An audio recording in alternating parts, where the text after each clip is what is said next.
በስመ አብ ወወልድ ወመንፈስ ቅዱስ አሐዱ አምላክ አሜን። በመጀመሪያም በክርስቶስ ክርስቲያን በወልድ ውሉድ በመንፈስ ቅዱስ መንፈሳውያን የተሰኛችሁ የክርስቶስ ቤተሰቦች የእናታችን የእመቤታችን የቅድስት ድንግል ማርያም የአስራት ያደራ ልጆች እስከ ሞት ድረስ በወደደንና ባፈቀረን በጌታችንና በአምላካችን በመድኃኒታችን በኢየሱስ ክርስቶስ ፍጹም የሰላምታ ቃል ሰላም እላችኋለሁ። እንደምን ሰነበታችሁ?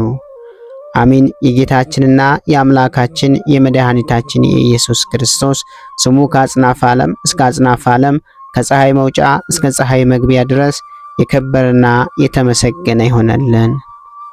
እንዲሁም አትለየውምና እናቱ እናታችን እመቤታችን ቅድስት ድንግል ማርያም ስሟ የከበረና የተመሰገነ ይሆነልን። ቅዱሳን መላእክት፣ ቅዱሳን ጻድቃን፣ ቅዱሳን ሰማዕታት እግዚአብሔር ያከበራቸው ሁሉ እንደየክብራቸውና እንደየሞገሳቸው የተመሰገኑና የተከበሩ ይሆነልን። እንዲሁም የተወደዳችሁና የተከበራችሁ የሰንበት ሚዲያ የዩቲዩብ ቻናል ተከታታዮች ሁላችሁም በያላችሁበት የዓለም ክፍል የእግዚአብሔር አምላክ ሰላምና ፍቅር ከናንተ ጋር ይሁን። ይህንን መርሃ ግብር በየሥራ ቦታችሁ በየመኖሪያ ቤታችሁ ሆናችሁ በእምነት የምታደምጡ የቅዱሳኑ ረድኤትና በረከት ከናንተ ጋር ነው። እንዲሁም ከጠላታችን ከዲያብሎስ እስራት እንፈታለን፣ ከያዘንም ደዌ እንድናለን። ሁላችሁም የሰንበት ሚዲያ ዩቲዩብ ቻናል ተከታታዮች በሀገር ውስጥም በሀገር ውጭም ያላችሁ ይህንን መንፈሳዊ ቻናል ሁልጊዜ በየዕለቱ ሰብስክራይብ፣ ላይክ፣ ሼር በማድረግ አገልግሎቱን እንድትደግፉና ያላችሁን ሐሳብና አስተያየት በኮመንት ስር እንድታስቀምጡልን እንጠይቃለን። እንዲሁም የየዕለቱን መርሃ ግብሮች ሁልጊዜ በዚህ ቻናል ስለምንለቅ መርሃ ግብሮቹን በቻናላችን በመግባት እንድትከታተሉ ስንል በአክብሮት እንጋብዛለን። በድጋሚ እግዚአብሔር አምላክ ሰላምና ፍቅር ከእናንተ ጋር ይሁን። እንኳን በኅዳር 25 ቀን ታስበውና ተከብረው ለሚሆኑ ለቅዱሳን በዓላት የቅዱስ መርቆሬዎስ የዕረፍት መታሰቢያ በዓል በሰላም አደረሳችሁ አደረሰን። ሰማዕቱ ቅዱስ መርቆሬዎስ።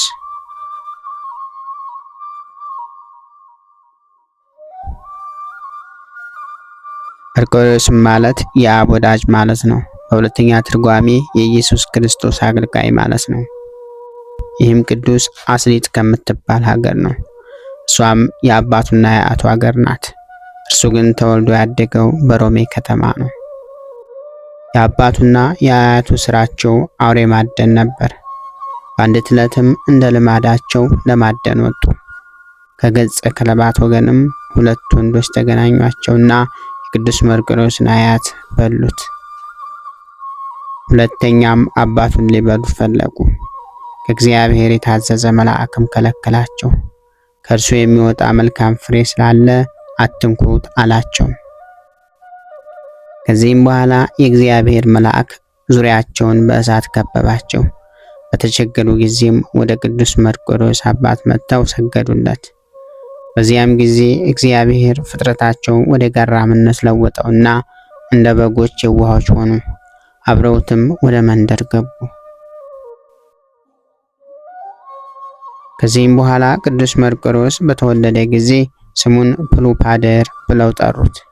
የውሻ መልክ ያላቸውን በእነርሱ ዘንድ ብዙ ዘመናት የሚኖሩ ሆኑ። ከዚህም በኋላ ክርስቲያኖች ሁሉ የቅዱስ መርቆሬዎስ ወላጆች አስቀድሞ አረማውያን ነበሩና ክርስትና ጥምቀትንም ጸጋ በተቀበሉ ጊዜ ቅዱስ መርቆሬዎስን አባት ኖህ ብለው ሰየሙት። እናቱንም ታቦት አሏት። ፒሉፓደርንም መርቆሬዎስ ብለው ሰየሙት። የውሻ መልክ ያላቸው ግን የእግዚአብሔር መልአክ በተገለጸላቸው ጊዜ እንደነገራቸው ለቅዱስ መርቆሬዎስ አባት የሚታዘዙና የሚያገለግሉ ሆኑ። ንጉሡም የኖህና የውሻ መልክ ያላቸውን ዜና በሰማ ጊዜ ወደ እርሱ አስቀረባቸው። በዚያም ጊዜ እግዚአብሔር በንጉሡ ፊት የቀድሞ ፍጥረታቸውን መልሶላቸው ንጉሡ ያቀረበላቸው ሁሉንም አራዊት አጠፏቸው። ንጉሡም ይህንን ባየ ጊዜ እጅግ ፈራ። የአራዊትንም ተፈጥሯቸውን ያርቅ ዘንድ ወደ እግዚአብሔር እንዲማልድ የቅዱስ መርቆሬዎስን አባት ለመነው። እርሱም በለመነ ጊዜ ክብር ይግባውና ጌታችን መድኃኒታችን ኢየሱስ ክርስቶስ ተፈጥሯቸውን መልሶላቸው ገራሞች ሆኑ።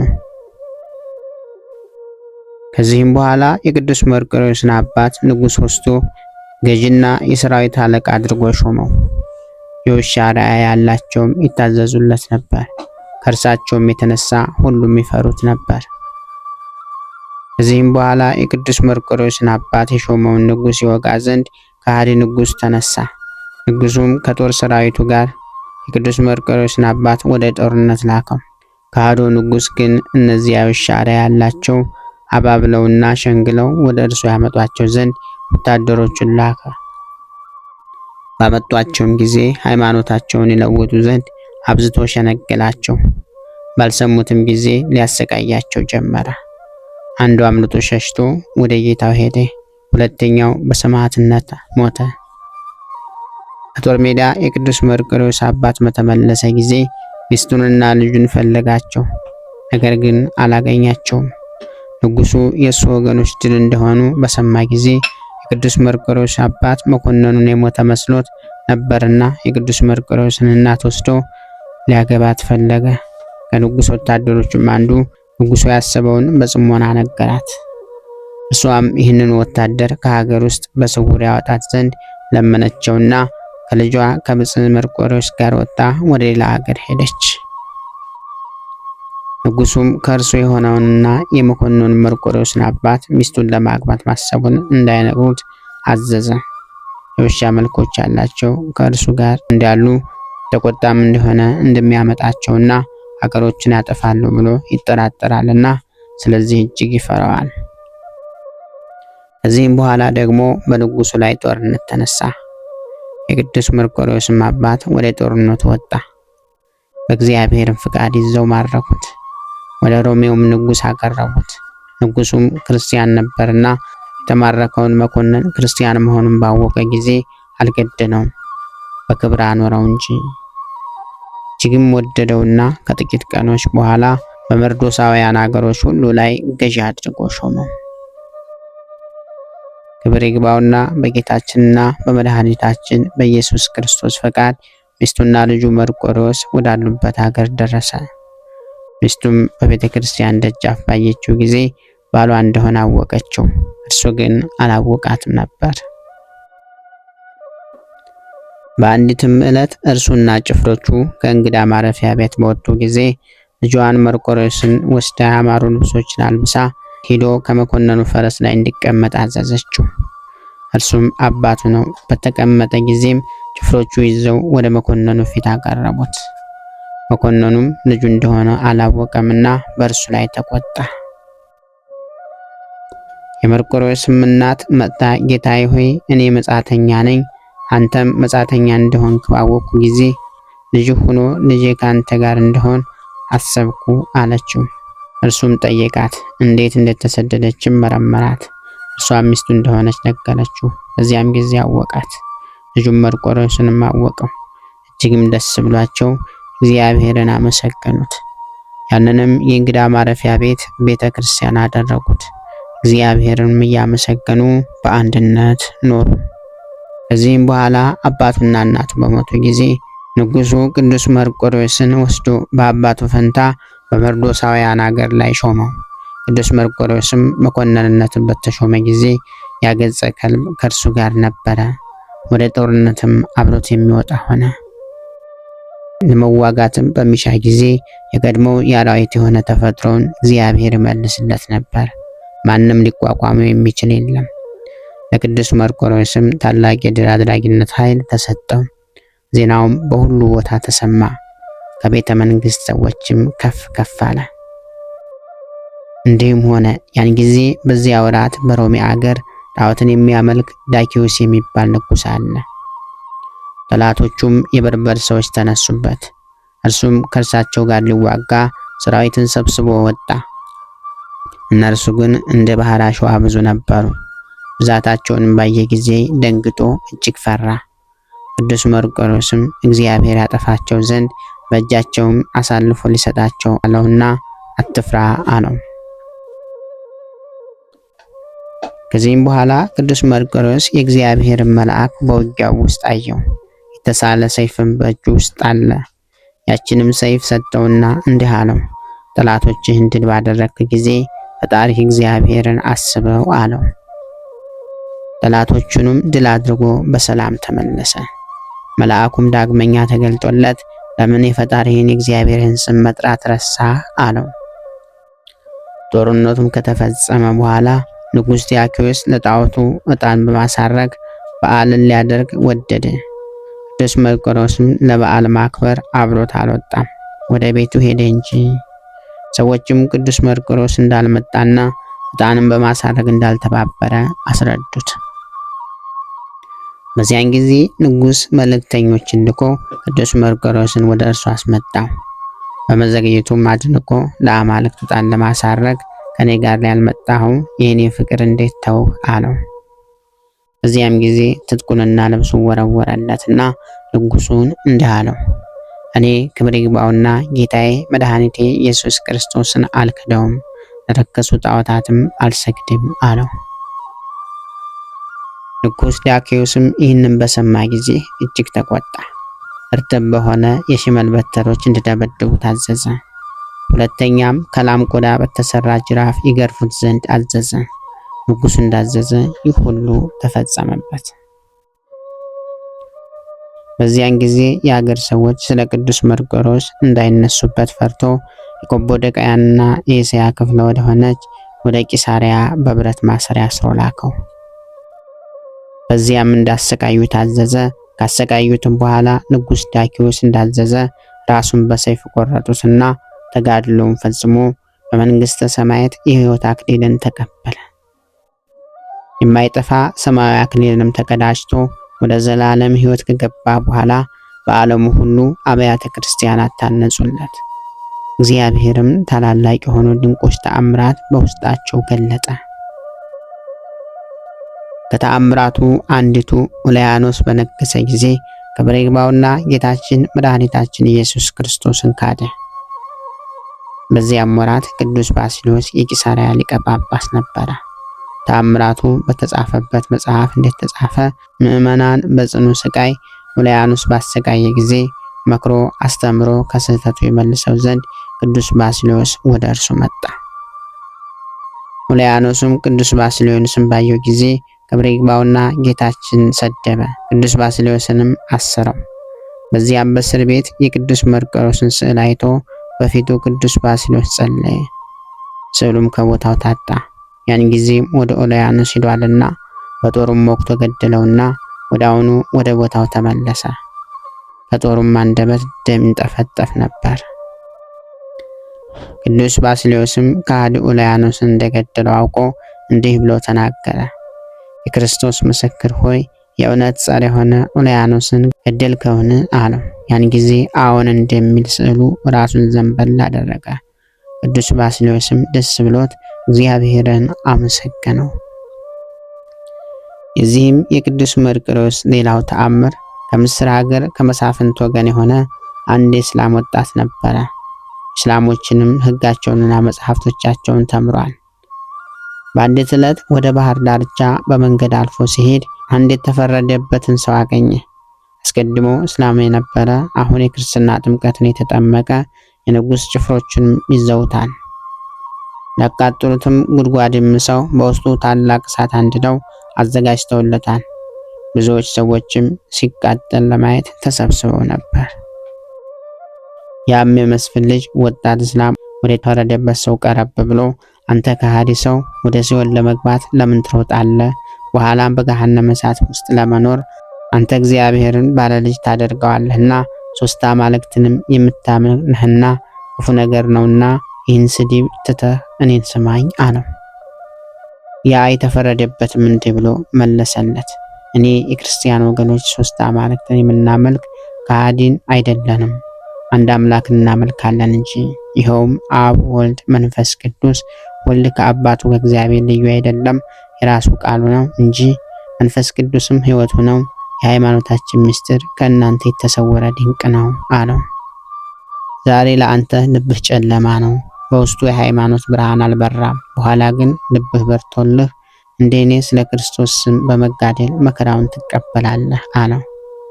ያም ወጣት እስላም በሰማው ጊዜ እጅግ ተቆጣ። ጫማውንም ከእግሮቹ አውልቆ አፉን፣ ፊቱን፣ ራሱን ጸፋው። ይህ የምትለው ከኔ ዘንድ አይደረግም እያለ አብዝቶ አሰቃየው። የተከበረው ሰማዕትም ይህንን ያልኩ አስበህ የምትጸጸትበት ጊዜ አለ አለው። በዚያን ጊዜ ራሱን በሰይፍ ቆርጠው ስጋውን ከእሳት ማንደጃ ውስጥ ጨመሩ። ከዚህም በኋላ እሳቱ ከፍ ከፍ ብሎ እንደ ታላቅ አጥር ሆነ። የንጉስም ወታደሮች እየጠበቁት 3 ቀን ኖረ። ከዚህም በኋላ ከቶ እሳት ምንም ሳይነካው እንዴት ተፈተነ ወርቅ ሆኖ ስጋውን አገኙት። ይህንንም ለንጉስ ነገሩት። እርሱም እንዲቀብሩ ታዘዘ። ያ ወጣት እስላም ግን እያዘነ ወደ ቤቱ ገባ። እርሱ ክርስቲያን እንደሚሆን ስለተናገረው ከሐዘኑ ብዛት የተነሳ የማይበላና የማይጠጣ ሆነ። እናትና ወንድሞቹም ወደ እርሱ ተሰብስበው የማትበላ የማትጠጣ በአንተ ላይ የደረሰ ምንድነው አሉት።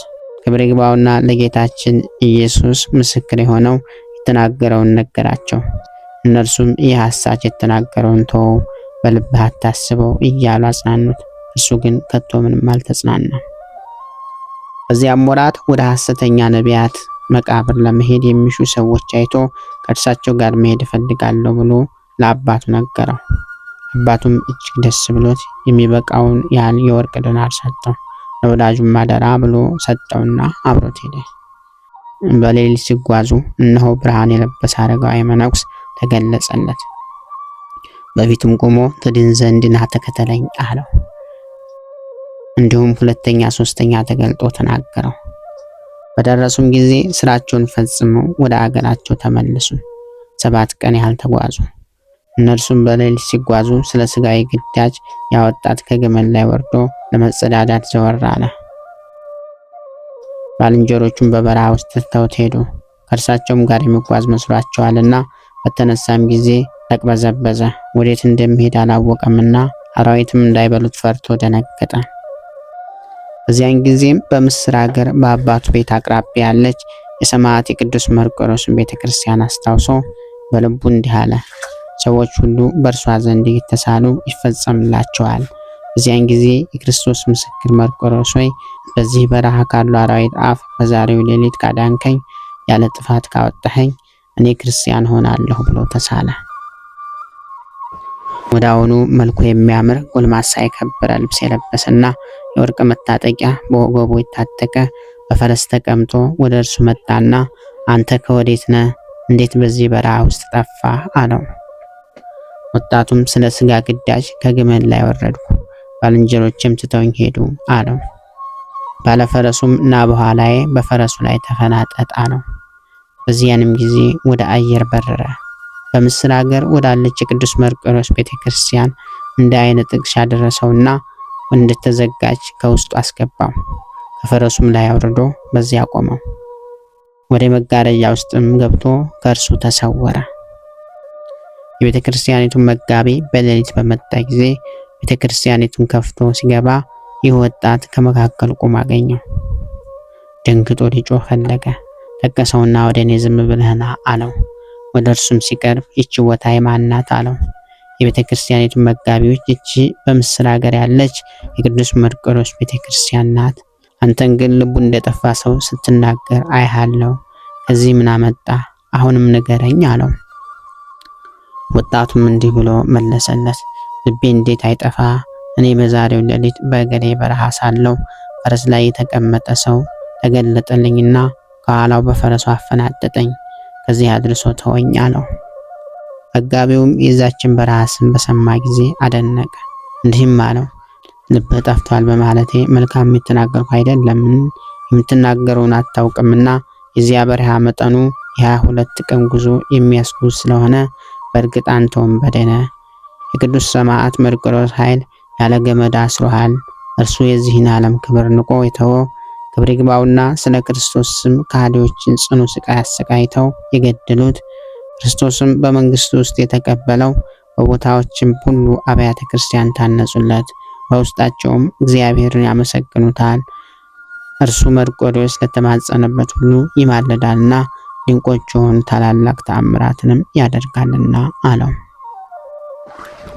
ያም ወጣት መጋቢውን መልኩ እንዴት ነው? ምን ይመስላል? አለው። መጋቢውም አካሉ አንተን ይመስላል አለው። ይህንንም ብሎ ወደ ስዕሉ ወስዶ ገልጦ አሳየው። ወጣቱን በእገሌ በረሃ የታየው በእውነት ይህ ነው፣ በፈረሱም ላይ አፈናጦኝ ወደዚህ ያደረሰኝ ይህ ነው። እነሆ ታጥቋል። በወገቡ ላይ ያየኋት የወርቅ መታጠቂያው ይች ናት። ስማይ ልንገርህ፣ እኔ በዚች ሀገር የምኖር አባቴም ስሙ ረጋ የሚባል መስፍን የሆነ እስላም የሆንኩኝ ሰው ነኝ። ክርስቲያንም ለመሆን ይቺ ምልክት ትበቃኛለች። አሁንም በቦታ ውስጥ ሰውረኝ፣ ለማንም ስራዬን አትግለጥ። ክርስትና ትምህርት አስተምሮ የእግዚአብሔርን መንገድ የሚመራኝን አምጣልኝ አለው። እርሱም ያለውን ሁሉ አደረገለት። የክርስትና ጥምቀትንም አጠመቀው። ከዚህም በኋላ ወደ ነቢያት መቃብር ሄደ። እሊያ እስላሞች በአንድ ወራት ደረሱ። ዘመዶቻቸውም ሊቀበሏቸው ወጡ። ይህ ወጣት የመስፍን ልጅ ግን አላገኙትም። አባቱ ማደሪያ ያስጠበቀውን ወዳጁን በጠየቀው ጊዜ እርሱም በበረሃ ውስጥ ቀርቶ እንደጠፋ እያለቀሰ ነገረው። አባቱን በሰማ ጊዜ ልብሱን ቀዶ አለቀሰ። እንዲሁም ቤተሰቦቹ ሁሉ 40 ቀኖች ያህል አለቀሱለት። ከዚህ በኋላ በጠዋት ከቤተ ክርስቲያን ሲወጣ ይህንን ክርስቲያን የሆነው ወጣት አንድ እስላም አየው። ወደ ወላጆቹም ሄዶ እንዲህ ብሎ ነገራቸው። ልጃችሁ በበረሃ ውስጥ የሞተ ከሆነ በመርቆሬዎስ ቤተክርስቲያን ደጅ አየሁት፣ እርሱም ባልመሰለኝ ነበር። እስቲ ሄዳችሁ አረጋግጡ አላቸው። በሰሙም ጊዜ በስውር ሂደው ፈለጉት፣ አግኝተውትም ይዘው ወሰዱት። እንዲህም አሉት፣ በወገኖቻችን መካከል ልታሳፍረን ይህ የሰራኸው ምንድን ነው? አሉት። እርሱም እኔ በሕያው እግዚአብሔር ልጅ በጌታዬና በመድኃኒቴ በፈጣሪ በኢየሱስ ክርስቶስ የማመን ክርስቲያን ነኝ ብሎ መለሰላቸው።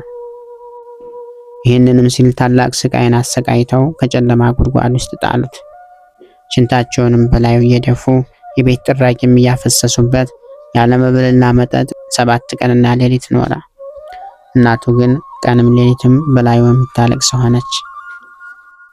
ከለቅሷም ብዛት የተነሳ ከጉድጓድ አውጥተው እኛ ወደማናይ ቦታ ሄድ አሉት። ወዳውኑ ወደ አስቄጥስ ገዳም ሄዶ በዚያ እያገለገለና እየተጋደለ 2 ዓመት ኖረ።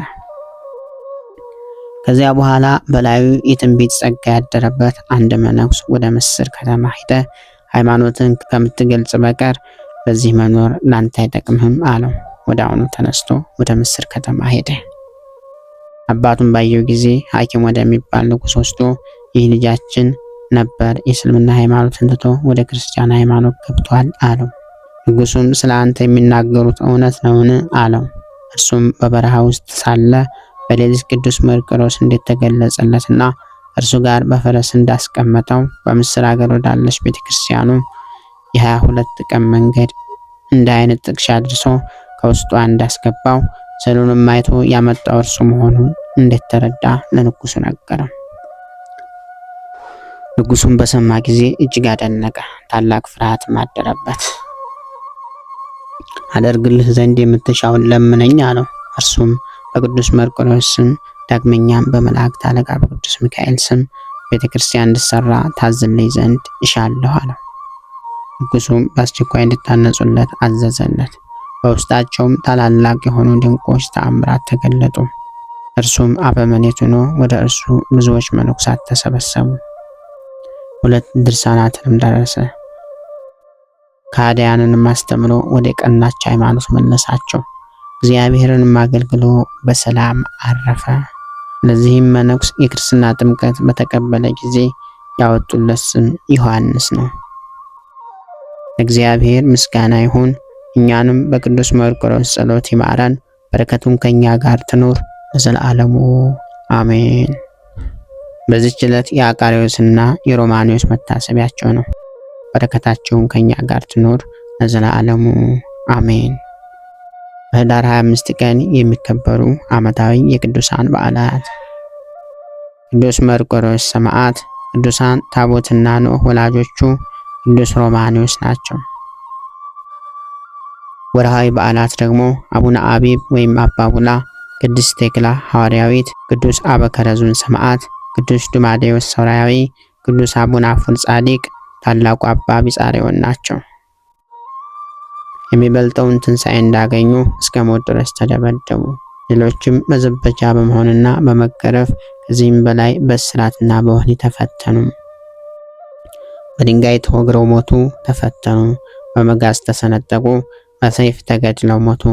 ሁሉን እያጡ መከራን እየተቀበሉ እየተጨነቁ የበግና የፍየል ሌጦ ለብሰው ዞሩ፣ ዓለም አልተገባቻቸውምና። በዕብራውያን ምዕራፍ 11 ከቁጥር 35። ጌታ ሆይ ከብልጽግናቸው ብዛት የተነሳ ብዙ መባን ካገቡት ይልቅ የድሃይቱን አነስተኛ መባ እንደተቀበልክ ለሁልጊዜ የሚያገለግሉህን አእላፍ መላእክት እያሳሰብኩ በችግር ጊዜ የማቀርብልህን ምስጋና ተቀበል። እናንተም ቅዱሳን ነቢያት፣ የወንጌል ሰባኪያን ሐዋርያት፣ ሰማዕታትና ጻድቃን፣ ትጉሃን መላእክት፣ ፍጹማን ደናግል እንዲሁም ደጋጎች መነኩሳት ሆይ ልጅ አዋቂ ሳይለይ የምንሰበሰብበትን የጉባኤ ቦታ ባርኩ። ይህንን መጽሐፍ አዘጋጅቶ ብራና ዳምጦ ጻፈውና ያጻፈውን ከግዕዝ ወደ አማርኛ የተረጎመውን ቃለ ንባቡን በእርጋታ መንፈስና በተመስጦ ሕሊና ያዳመጠ በደለኛን ሁሉ የምታስምር የጌታ እናቱ በማርያም ጸሎት ኢየሱስ ክርስቶስ ሆይ በአንድነት ይማረን። ኢየሱስ ክርስቶስ ሆይ በአንድነት ይማረን። ኢየሱስ ክርስቶስ ሆይ በአንድነት ይማረን። ልብህን በእርጋታ አኑረው።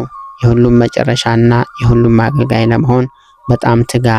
ለከንቱ ንግግር ዘገምተኛና ሰነፉን፣ ነገር ግን የቅዱሳት መጽሐፍትን ቃል በማወቅ በመስማት ድህነትን የሚሰጡ ናቸውና ብልህ ሁን። ታላቁ ባስልዮስ ዘቂሳርያ።